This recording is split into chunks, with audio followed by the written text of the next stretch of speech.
A Reforma Protestante completou no último dia 31, 500 anos. Gente, esta data foi uma data revolucionária, como uma espécie de virada de página na história da humanidade. Isso não teve efeito apenas no contexto evangélico, isso sacudiu o mundo. Martinho Lutero, ele era um monge agostiniano. E ele vivia numa época em que a igreja que existia era a igreja católica. E ele fazia parte dela, ele era um sacerdote católico. A igreja naquela época era uma igreja misturada com a política. Podemos dizer que o Papa era também o imperador. E há muito que vinha sendo assim, essa mistura de política com religião. As consequências disto foi que, com o passar do tempo, a igreja foi se distanciando mais e mais das suas origens, do evangelho puro, das escrituras sagradas. Aliás, por falar em escrituras sagradas, só para você ter uma ideia, a Bíblia era peça rara. Ninguém tinha uma Bíblia em sua casa. A Bíblia não estava na linguagem do povo. A Bíblia não era traduzida. As pessoas não eram incentivadas a lerem a Bíblia. Aliás, era dito a elas, os cristãos daquela época, do início do século XVI, que a Bíblia era um livro perigoso. Só quem podia ler e interpretar era a igreja, através da sua linha de tradição, dos concílios. Não podia haver uma interpretação de quem quer que fosse diferente da oficial. Então você imagina o seguinte: a igreja, o Papa, tinha poder político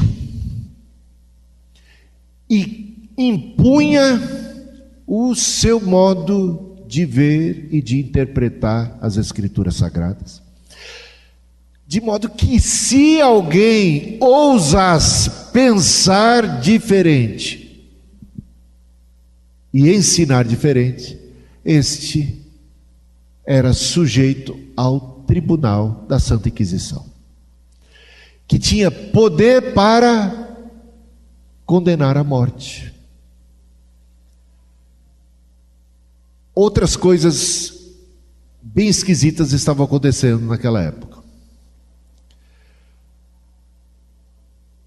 A igreja, os cristãos, os apóstolos primitivos, que receberam o evangelho de graça e que ouviram da palavra, da boca do Cristo, vocês de graça receberam, de graça vocês devem partilhar. Ouviram textos bíblicos como: vinde sem dinheiro e adquiram sem preço, sem dinheiro, a dádiva espiritual, a dádiva da salvação. Então, todo este evangelho, toda essa atitude do Cristo, todo esse ensino, com o passar do tempo foi esquecido. E uma igreja agora poderosa começou a abusar, torcer as escrituras sagradas. Chegaram ao ponto de cobrar para conceder perdão dos pecados. Se você fosse cristão católico naquela época, você não podia ser cristão de outra confissão. Católico era a única que existia. Fosse um cristão naquela época e quisesse o perdão dos seus pecados, você tinha que confessar para o padre.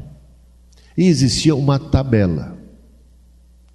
para você receber perdão. E quanto mais você desse, mais perdão você tinha. Você podia garantir perdão para 1 ano, perdão para 2 anos. Se você fosse rico, você tinha perdão até para uns 15, 20 anos. Talvez, se você fosse milionário, você tinha perdão para toda a sua vida. Parece piada um negócio desse. Mas repare que nos dias de hoje, na igreja, no seio da igreja protestante evangélica, ou que se diz protestante evangélica, também comércio das coisas espirituais, não tem? Você vê por aí aos montes. Por isso essa mensagem é relevante para os dias atuais. Naquele tempo, então, o Papa enviava para toda parte os seus emissários com a incumbência de receber dinheiro, de vender a salvação, de vender o perdão, para encher os cofres da igreja. A igreja era a instituição mais rica e mais poderosa de toda a face da terra. Então, ela tinha poder bélico, ela tinha poder político, ela tinha poder legislativo, ela tinha poder espiritual, ela dominava. E é nesse contexto em que chega um desses emissários do Papa à Alemanha e cobrando, dizendo: olha aqui uma bula papal de perdão, caso você contribua, você vai ter a garantia do perdão dos seus pecados pelo pontífice. Pontífice, então, significa aquele que é uma espécie de ponte entre Deus e os homens, um mediador. Então, essa questão também do sacerdócio, aquelas pessoas que se sentem, ou a igreja que se sente a mediadora entre você, mero mortal, e Deus, e não há outro meio de você achegar-se a Deus a não ser através dela, igreja institucional, através dele, o Papa, através dos sacerdotes, todos eles ordenados e que estão debaixo daquela bênção papal. Você não tinha a menor chance, não havia salvação segundo a teologia dominante daquela época, fora desta instituição. Então, Lutero se levanta no dia 31 de outubro de 1517 para protestar. E ele escreve 95 teses contra esses abusos e esses absurdos, principalmente contra a cobrança de indulgência, proclamando a verdade do Evangelho, que ele encontrou no livro de Romanos, por exemplo, que o justo viverá pela fé, que a salvação é de graça. E assim começou a reforma protestante. Lutero será julgado pela Igreja Católica, condenado, excomungado e condenado à morte pela Santa Inquisição. Só não vai ser sentenciado à morte por ter sido protegido por príncipes alemães. Então veja a situação de quem discordava, ousava discordar, pensar diferente, interpretar a Bíblia diferente da versão oficial. Então as 5 solas, que são 5 pilares do protestantismo, são esses: somente a fé, somente a Escritura, somente Cristo, somente a graça, e a glória somente a Deus. Vamos uma a uma. Somente a fé. Enquanto a teologia católica ensinava que a salvação se dá por meio da fé mais obras, não apenas por meio da fé somente, fé mais obras.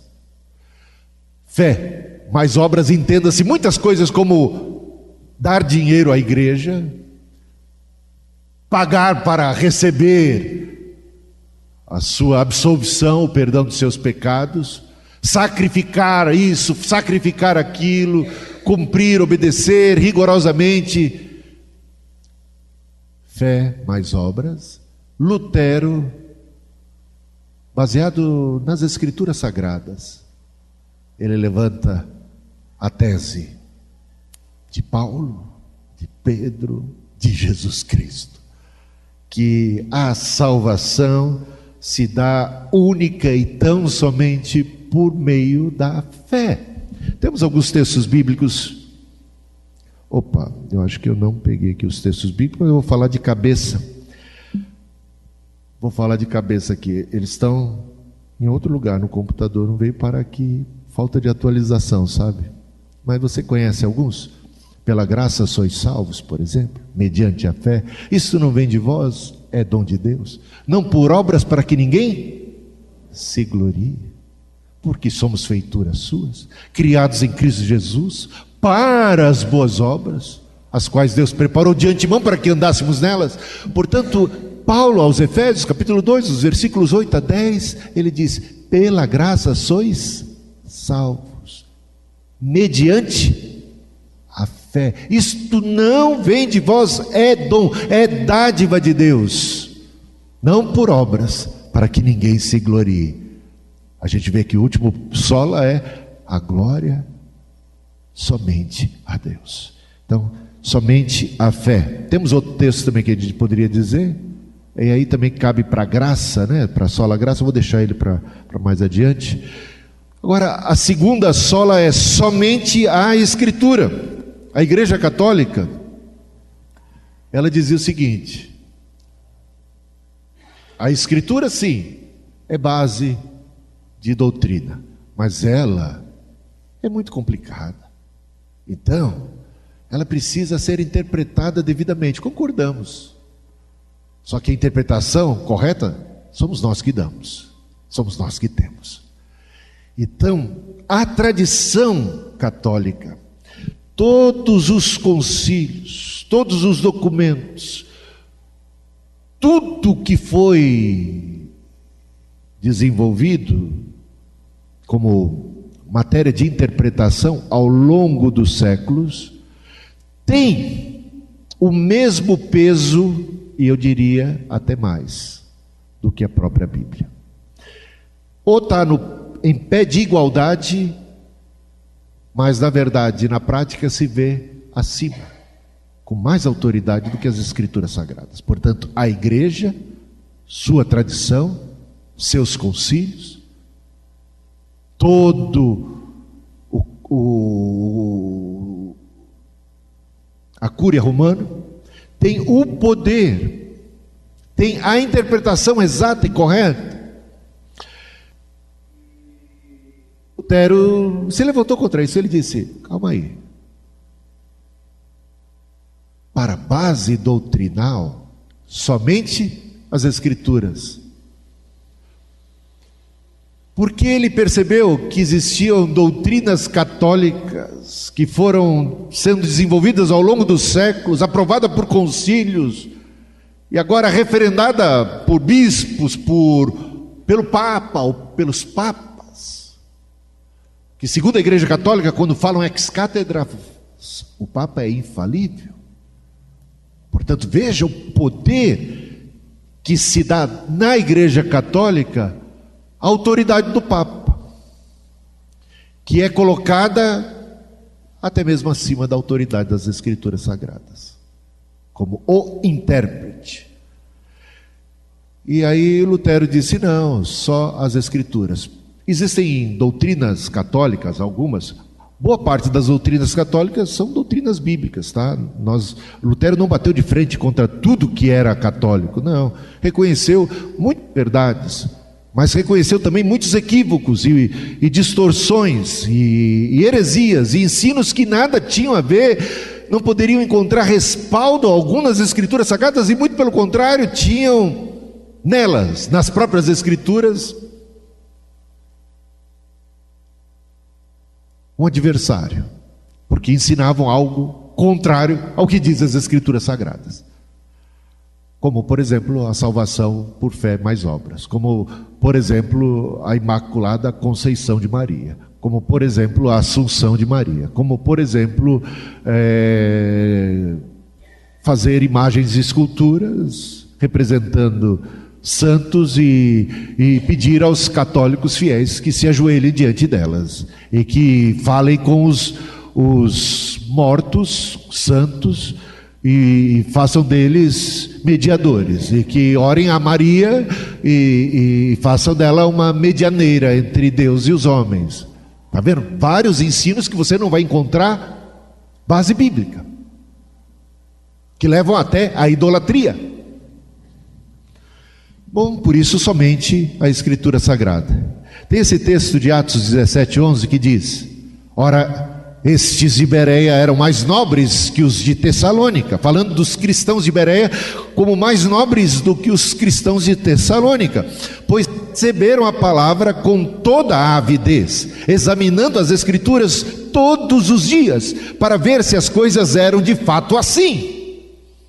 Mesmo quando o apóstolo Paulo era o emissário da mensagem, repare bem, o que faziam eles? Não importando se era Paulo, se era Pedro, quem é que estivesse proclamando a palavra, eles iam para as Escrituras Sagradas para conferir se de fato as coisas eram assim mesmo. Já naquela época, temos isso como sinal de que quem tem a autoridade é a Bíblia, é a Escritura Sagrada. Paulo chega ao ponto de dizer aos Gálatas, ainda que eu ou qualquer outro apóstolo, ou mesmo um anjo desça do céu e ensine qualquer outro evangelho que difira deste que temos ensinado desde o princípio, seja ele anátema. Está entendendo? Olha como ele coloca isso como possibilidade.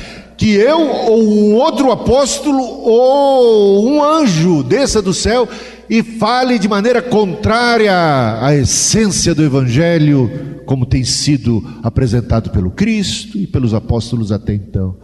É porque ele perdeu a cabeça, é porque ele se desviou da verdade. Então, repare bem, somente as Escrituras Sagradas, somente Cristo. O que acontecia na Igreja Católica? Ela ensinava o sacerdotismo, como eu já adiantei. É uma crença de que existem sacramentos e atos que devem ser exercidos pelos sacerdotes, que foram ordenados debaixo daquele que é o sumo, o pontífice, o Papa. Então, desta forma, nada que tivesse fora da igreja teria valor. Então, a salvação só dentro da igreja, só debaixo da hierarquia do Papa, dos arcebispos, dos bispos, dos padres, e assim é que a salvação era transmitida. Então, além disso, tinha aquela questão dos outros mediadores, como Maria, medianeira, como santos. Então, por conta disso, Lutero levantou essa bandeira, somente Cristo, baseado nas Escrituras Sagradas.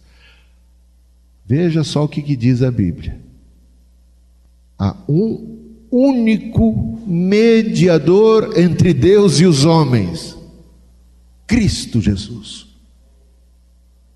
E se a Bíblia, por boca do apóstolo Paulo, deixa isso com tamanha clareza, não há como não entender esse texto, porquanto há um só Deus e um só mediador. Assim como há um só Deus, também há um só mediador entre Deus e os homens, e não é o bispo Hildo, e não é o pastor tal, e não é o apóstolo não sei quem, e não é o próprio apóstolo Paulo, e não é muito menos o padre, o monge agostiniano chamado Lutero, não é o Papa Leão X daquela época, e nem o Papa atual, por mais simpático que ele seja.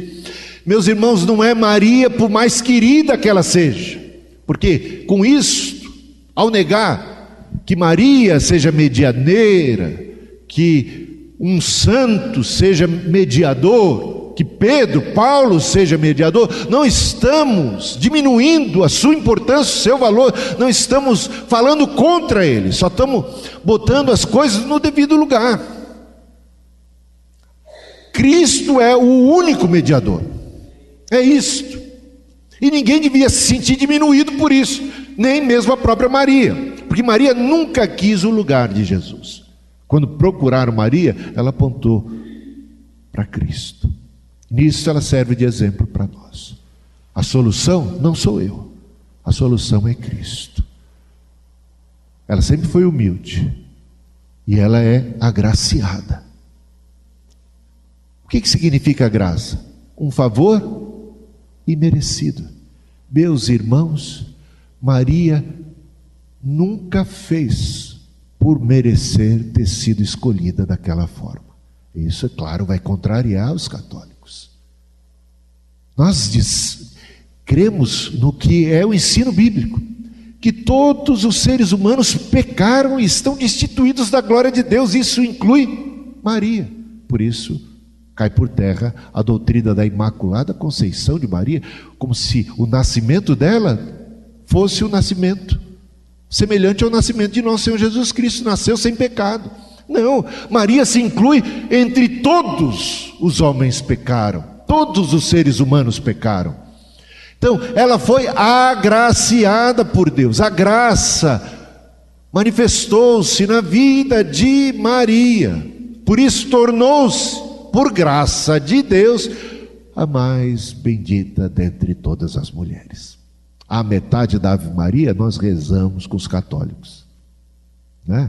Mas a segunda parte, quando fala de Mãe de Deus, rogai por nós pecadores, colocando ela numa condição de medianeira, isso não encontra base nas Escrituras Sagradas. Eu gosto muito daquele filme e daquele livro do Ariano Suassuna, No Alto da Compadecida. É muito engraçado, é muito bem escrito, é muito brasileiro, é muito interessante até ver o lado de Maria ali no dia do juízo final, ali defendendo os pecadores. Mas, meus irmãos, isso não encontra base bíblica, por mais lindo que pareça, por mais poético que tenha sido escrito. Por quê? Porque há um só mediador entre Deus e os homens, e esse é Jesus Cristo. Quem tem Cristo como mediador não precisa de Maria como mediadora. Está entendendo? Diz o apóstolo, o autor de Hebreus, não temos certeza de quem foi o autor, né? Mas diz, no capítulo 4, ali depois dos versículos 14, 15 e 16, ele diz assim, que nós não temos um sumo sacerdote que não possa compadecer-se. Temos antes o Cristo, que em tudo a nossa semelhança foi tentado, mas sem pecado. Por isso pode comparecer diante de Deus para interceder por nós. E diz o autor de Hebreus mais adiante, que Cristo está na presença do Pai e vive a interceder por nós constantemente. Portanto, nós podemos orar a Deus diretamente, mediados por Cristo, o nosso Salvador, o nosso Redentor, o nosso mediador. É isso. Por isso que o autor de Hebreus diz assim, e a Jesus, capítulo 12, versículo 24, o mediador da nova aliança. Nesta nova aliança não há outro mediador, ele é único, o mediador, um só mediador. Isso já deveria ser suficiente, sem diminuir a importância e o valor. Maria, agraciada por Deus, serve para nós como grande exemplo. Então, ela é uma inspiração para católicos e protestantes.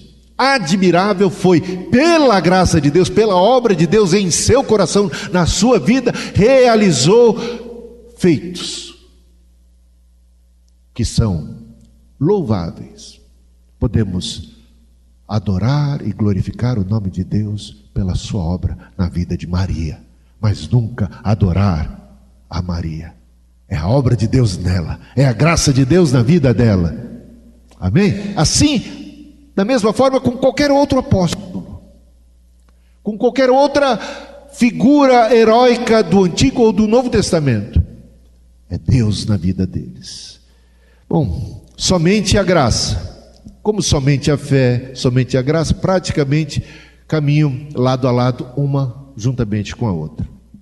Enquanto a teologia católica ensina que a salvação se dá não apenas por meio da graça, entendendo que a pessoa pode de alguma maneira cooperar com Deus, obtendo mérito para a sua salvação, portanto que a salvação se daria numa fórmula de graça mais as obras meritórias humanas, alguma justiça própria, pessoal. A teologia protestante frisa somente pela graça de Deus, e poderíamos citar o texto mais uma vez: pela graça sois salvos mediante a fé, isso não vem de vós, é dom de Deus. Efésios 2, versículos 8 a 10, mas também tem o de Tito, capítulo 3, versículo 5, não por obras de justiça praticadas por nós, como querem os católicos, como ensinavam nos dias de Lutero, mas segundo a sua misericórdia ou graça. Ele nos salvou mediante o lavar regenerador e purificador do Espírito Santo. No próximo versículo, versículo 6, que ele derramou sobre nós abundantemente. É pela graça, é obra de Deus a salvação.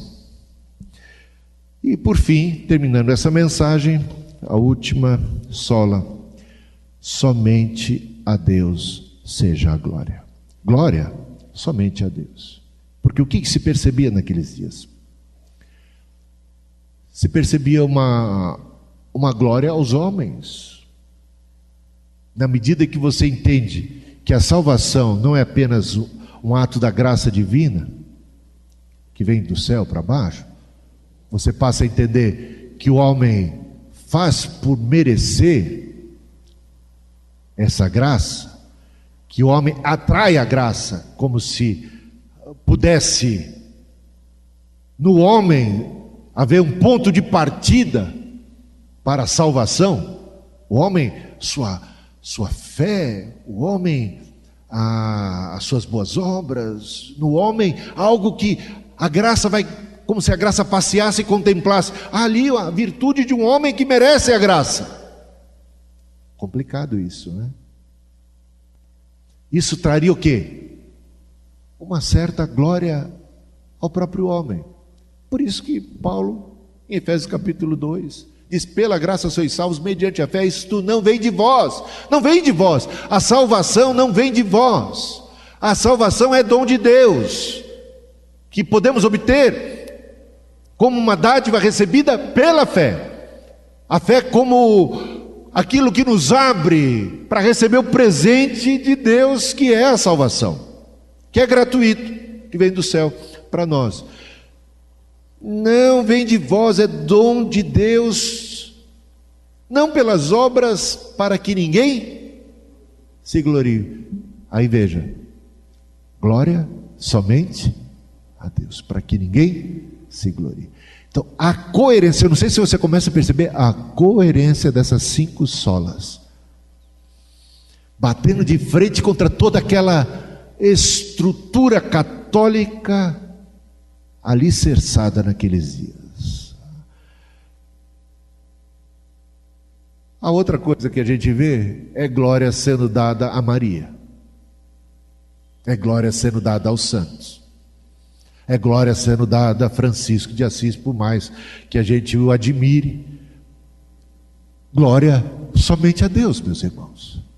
Por mais que você possa admirar os feitos de alguém, você deve reconhecer: eis ali alguém pecador, que foi agraciado por Deus, cuja obra do Espírito Santo nele ou nela se operou, de modo que produziu tais e tais feitos, tais e tais frutos, que ainda são frutos do Espírito. Como disse Jesus: sem mim nada podeis fazer. Portanto, ao olharmos para os feitos de Maria, de Paulo, de Pedro, de Abraão, de Moisés, seja lá de quem for, de Francisco de Assis e de tantos outros, a quem devemos dar a glória? Glória a Deus, que operou de tal forma na vida daquela pessoa, porque sem a graça de Deus nada seria, sem a obra do Espírito Santo em sua vida nada seria. Como disse Jesus: sem mim nada podeis fazer, sem Ele nada poderiam ter feito, nada podemos, nada poderemos. A Ele seja toda a honra e toda a glória. Então, fujam da idolatria. Nos dias de hoje, quanta idolatria. Talvez você seja um idólatra e nem tenha se dado conta disso. Adolescentes, eu vi uma cena de uma adolescente. Ela tinha recebido um presente, era uma caixa, acho que foi a sua mãe mesmo que filmou, era um presente, e foi abrindo a caixa, e a caixa tinha uma outra caixa dentro, depois tinha uma outra, tal, até que finalmente ela encontrou o presente. Era um ingresso para assistir o show da sua banda favorita. Essa menina pirou, essa menina gritava e uma alegria estonteante. Gente, eu nunca vi alguém tão feliz na vida como aquela menina, a expressão de alegria dela. Há alguma idolatria nisso? Bom, acho que há, mas quem sou eu para julgar, não é? Idolatria por time de futebol? Por algum craque? Por algum cantor?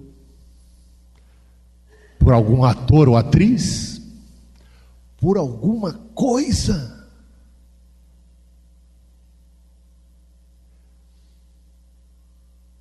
No seio evangélico também não tem os ídolos. Hoje é show, né? É show gospel, é show da fé, é show, é o pastor espetáculo. Vejam, vem um determinado pastor e a casa fica cheia. Se for um outro, diminui a audiência. O que é isto? Senão idolatria. Para pensar o que está rolando hoje.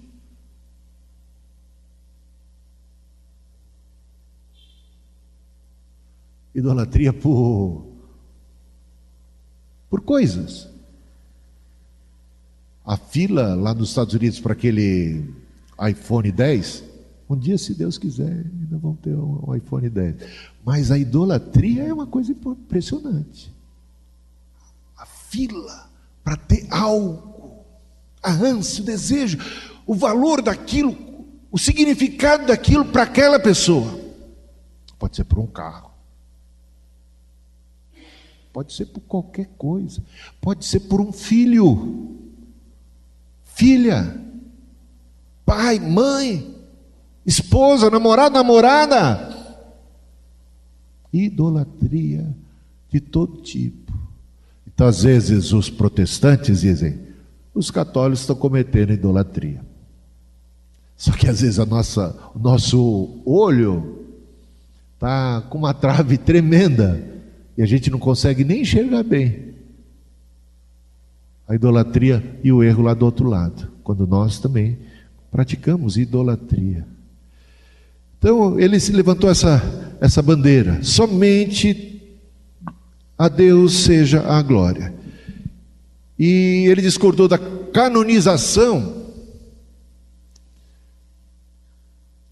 beatificação das pessoas que agora passam a ser admiradas, exaltadas, veneradas E ainda que os católicos não ensinem claramente a idolatria, dizem que a Maria seja dada a veneração e não a adoração, a linha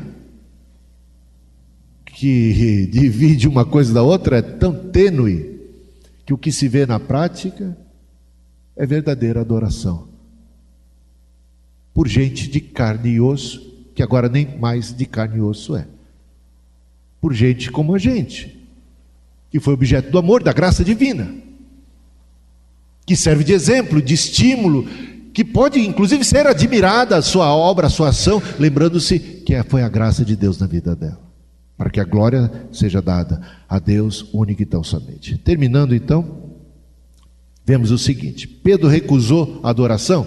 Recusou. Veja só, aconteceu que indo Pedro a entrar na casa do Cornélio, lhe saiu Cornélio, lá em Atos capítulo 10, a partir do versículo 25. E quando Cornélio saiu, encontrou a Pedro, ele se prostrou diante de Pedro e adorou a Pedro. Lembre-se que Cornélio ainda não era alguém devidamente discipulado. Ele era um temente a Deus, ele era alguém que precisava aprender as coisas. E a sua atitude foi a atitude de um idólatra. Mas o interessante aqui é ver a reação de Pedro. Pedro não admitiu, repreendeu, disse: levanta-te, ergue-te, porque eu também... O que diz lá o texto? Eu também sou um homem, adora a Deus, a mim não. Então, gente, quem está falando é o apóstolo Pedro. Não é porque ele morreu que ele agora está numa categoria superior à categoria humana. Ele continua como homem na presença de Deus lá no céu. Ele não é um super-homem, ele não é, ainda que fosse um super-homem, ainda que fosse um anjo, não deveria ser adorado, adoração somente a Deus, nem ao mais poderoso dos anjos. Paulo e Barnabé também recusaram a adoração, Atos capítulo 14, quando o Paulo e o Barnabé oraram e um aleijado foi curado, aquele povo idólatra, adoradores de Júpiter, até veio o sacerdote de Júpiter. Veja, quando as multidões viram que Paulo fizera, gritaram em língua licaônica, dizendo: os deuses em forma de homens baixaram até nós. E sacerdote de Júpiter quis sacrificar e adorar os deuses que ali estavam presentes, segundo a interpretação deles. Porém, ouvindo isso, os apóstolos Barnabé e Paulo, rasgando as suas vestes, saltaram para o meio da multidão, clamando: senhores, por que fazeis isto? Nós também somos homens como vós. Dizendo isso, foi ainda com dificuldade que impediram as multidões de lhes oferecerem sacrifícios. Veja a facilidade para a idolatria, a dificuldade para combater a idolatria. A facilidade para a idolatria e a dificuldade para combater a idolatria. Mas eles combateram, recusaram. O anjo também recusou a adoração. Lembra de João na ilha de Patmos, Apocalipse capítulo 22, no final do livro: eu, João, sou quem ouviu e viu estas coisas. E quando as ouvi e vi, prostrei-me ante os pés do anjo que me mostrou estas coisas para adorá-lo. Como João? Ó João, até tu, João, como pôde ser capaz de um absurdo desse? Mas talvez o encantamento foi tão grande, as revelações tão excelentes, e ali a glória do céu e aquela coisa, ele ficou um pouco perturbado, mostrou essas coisas para adorá-lo. Então ele me disse: vê. Quem disse isso? O anjo. Vê, não faças isto, eu sou conservo teu, dos teus irmãos, os profetas, e dos que guardam as palavras desse livro. Adora a Deus, disse o anjo. Então, as 5 solas, resumindo: somente a fé e não a fé, mas as obras. Somente a Escritura e não a tradição ou a igreja. Somente Cristo pois não há outro mediador entre Deus e os homens, somente a graça e não qualquer mérito próprio. Glória somente a Deus e não a qualquer outro ser. As 5 solas e com algumas aplicações para finalizar. Somente a fé, portanto, meus irmãos, cuidado com os que ensinam que algo mais é necessário além da fé. Algo mais para a salvação. E cuidado com aqueles que querem explorar, vender a salvação e os bens e as dádivas espirituais. Somente a Escritura. Portanto, cuidado com aqueles que reivindicam autoridade igual ou superior à Bíblia. Cuidado com mensagens proféticas, com pregações, canções, poesia, seja lá o que for. Porque tudo precisa ser julgado, tudo precisa passar pelo crivo das Escrituras Sagradas. As Escrituras são a nossa base doutrinal. Somente Cristo. Então, cuidado com aqueles que se apresentam como super espirituais, pessoas especiais, que se colocam como mediadores, parecendo exercer o monopólio da fé. Gente, quanto mais alguém quer parecer espiritual, mais suspeite dele. Quanto mais a pessoa falar de si mesma.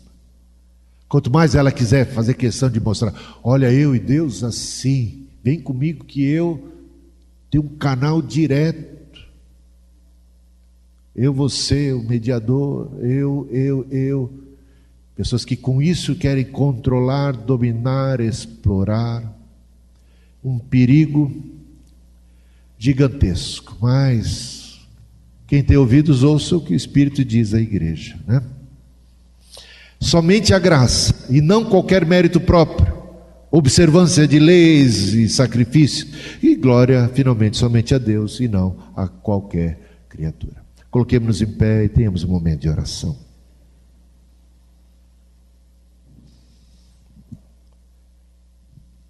Senhor, diante de Ti nos encontramos nesta noite, neste culto dedicado ao Senhor, que tem Jesus como o cabeça da igreja. E a palavra do Cristo, a palavra como aquela norteadora, exaltamos o Senhor, te adoramos na beleza da Tua santidade e queremos estar firmados na doutrina dos apóstolos, como encontramos registrada nas Sagradas Escrituras do Antigo e do Novo Testamento. Queremos, Senhor, te bendizer pela dádiva da salvação. Nós estávamos mortos dos nossos delitos e pecados, incapacitados de por nós mesmos encontrarmos a salvação. Mas o Senhor nos viu, o Senhor se apiedou de cada um de nós, o Senhor teve misericórdia e a graça se manifestou salvadora a todos nós. E obrigado porque por Tua graça podemos exercer também a fé e receber a dádiva, a salvação que nós jamais fizemos por merecer. E ajuda-nos agora a crescer nessa graça e no conhecimento do Senhor e a produzir os devidos frutos, obra da Tua graça em nós, para a honra e para a glória do Teu nome, para o bem de tantos ao nosso redor, que nós possamos proclamar o puro Evangelho. Vinde a mim todos vós que estáis cansados e sobrecarregados, encontrareis descanso para as vossas almas. Quem não tem dinheiro pode se apropriar aqui e agora da água viva, da dádiva da salvação, porque o preço já foi pago por nosso Senhor Jesus Cristo. Ao Senhor a honra e a glória para sempre, porque há um só Deus, Pai, Filho e Espírito Santo. Um só mediador entre Deus e os homens, e Ele é Cristo.